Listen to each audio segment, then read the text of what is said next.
What was the biggest promise Trump made to gun owners while he was campaigning? I'm going to be happy reading newspapers tomorrow and the next day and the next day and the next day. Well, he made a number of them, but one of the biggest ones was to actually reverse what Biden had done to restrict gun ownership and make it harder for people to own firearms. And you may say, well, he hasn't done anything with that yet. Well, actually, he has. It's right here in front of us. And today I'm going to tell you exactly what I'm talking about. It's another him playing chess while everybody else is playing checkers type of move. And I want to just give you my opinion on what I think he's doing and why I think it is beneficial to gun owners. But of course, I want to hear your opinion. You agree, disagree, doesn't matter. Leave that down below. Let's go ahead and jump right in. Like with a lot of the stuff that Trump does, he says something and it sounds like it's off the wall, and then all of a sudden people start talking about it and it becomes reality, right? A short time from now, we are going to be changing the name of the Gulf of Mexico to the Gulf of America. Just like the Gulf of Mexico being renamed. Now, there's a lot of power in symbolism, so that part of it I understand. But then when you realize just 2 weeks before Biden left office, he actually eliminated any potential for us to drill off of our own shores. Now, keep in mind, we do most of the drilling in parts of the Gulf of Mexico, in Alaska. That's a big place where we do a lot of drilling. But by renaming the Gulf of Mexico to the Gulf of America, now that eastern portion that Biden basically said, oh, you can no longer drill here. Well, if it's renamed, well, now you can. Yeah, because we're not drilling in the Gulf of Mexico. We're actually drilling in the Gulf of America. This is the same type of play that we see with guns already in his first week. I talked about this last week. The Office of Gun Violence Prevention. No announcements, no executive orders, but day one, that thing was shut down. And he's doing the same with the ATF. Now remember, Dettelbach actually left before Trump got in office. He's like, I'm not going to be humiliated by this guy. I'm definitely not going to keep my job because his guy didn't win, right? He made the ATF more political than it had ever been. He's probably one of the most disliked people in government. So he left, right? So he was gone. Well, that's fine. Well, who's leading the agency now, right? Is it just kind of wildly going off like crazy and people don't know what to do or who to report to? No. The acting director, once again, is Marvin Richardson. Maybe not a name that you know right now, or maybe it is, but this is a guy that's been around for like 30 plus years with the ATF. Now, there's been a lot of people that have said, hey, put a pro-gun guy at the ATF. There's been other like Pam Bondi who says, hey, put a law enforcement person at the ATF. And then there's others that say, shut it down. I don't know if it's going to get shut down. I wanted to get shut down. I think they've done terrible things to take the lives of gun owners needlessly. They've done a lot of sketchy stuff. Marvin Richardson, though, has been there for a long time, and he's actually a guy that's worked with the gun industry quite a bit. When e-forms came about, right, in the end of 2021, I believe, made that process a lot easier to get your transfers. Marvin Richardson was behind that.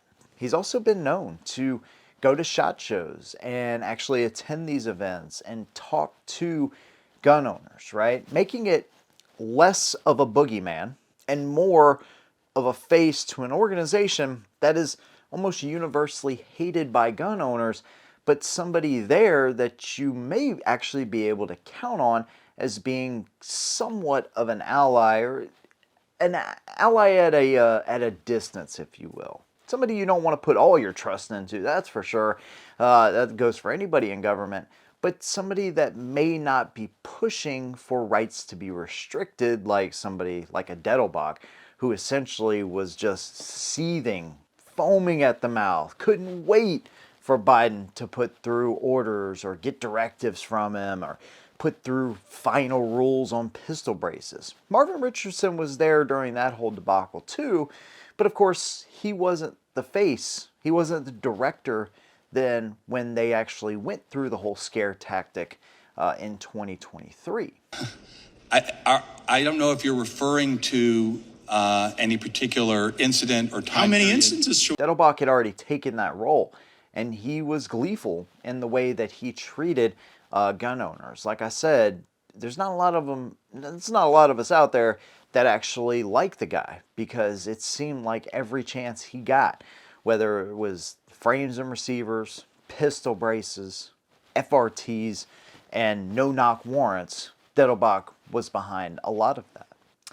Marvin Richardson, on the other hand, not only did he help with e-forms, right, bringing the ATF into the 21st century, he used an example like, when the system would get like 90 people for forms, right, when they were doing the old school way. When they would get 90 people, it would basically bog down the system. When it got over 100, it was unusable. They'd have to shut the whole system down for 2 hours. When e-forms came about in that December, they had 3,000 people on at a single time. And so they exponentially increased the amount of people that were able to get those forms through. I don't agree with the forms. I don't think you should have to do all of that for suppressors, NFA, all that kind of stuff. So don't get me wrong there. But if you got to do it, at least make it a process where we're not waiting 8 months, 9 months, a year or longer. So he not only was behind that, but he was also crucial in what some saw as stalling some of Biden's push through for pistol braces, frames and receivers, and kind of slowing that whole process down.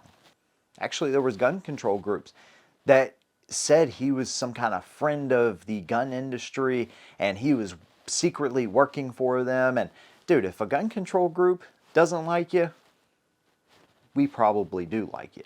The other part of this that I find fascinating is Trump's immigration policy. He is using every government agency in order to make sure that we get people out of our country that shouldn't be here, right? They're here illegally, right? They're breaking the law. And so he is using not only ICE, FBI, and ATF agents to do that job, but he's also stalling any more federal employees from being hired. And that whole 86,000 additional IRS agents, yeah, that just got cut by Trump as well. Now I'm trying to work all this together in my head. Trump said the IRS agents won't be hired. Well, the ATF came from the IRS back in like 1972. So where's the chess game here? So you're sending ATF agents out there to enforce immigration, and you have an acting director. You haven't named anybody yet for ATF director. He may do it tonight. I have no clue. But you haven't done that yet. Keeping a guy there that's been there for a long time, that's seemingly, mostly, kind of a friend of the industry and has done some beneficial things for the industry. I emphasize some. And maybe his whole plan is to divert the ATF from focusing so much on you and me and gun shops, FFLs, people trying to do their job and make a living and exercise their rights, to focusing more on not alcohol, but on the other substance issue that we have at the border. Take their attention off of us and put it on something useful. You're an employee of the United States, of the government, right? Seemingly making pretty good money.